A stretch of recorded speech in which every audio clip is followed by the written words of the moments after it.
വെളിച്ചെണ്ണ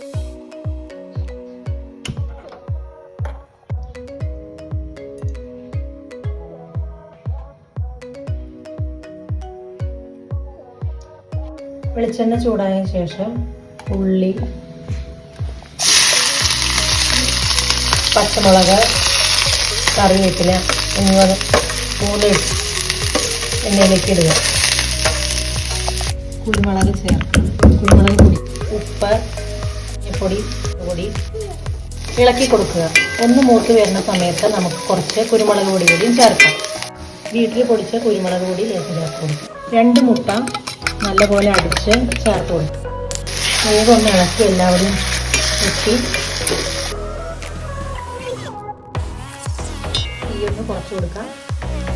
അതിനുശേഷം അത് ഒന്ന് ചൂടായ ശേഷം അത് ഓഫ് ചെയ്യും. Omelette ready.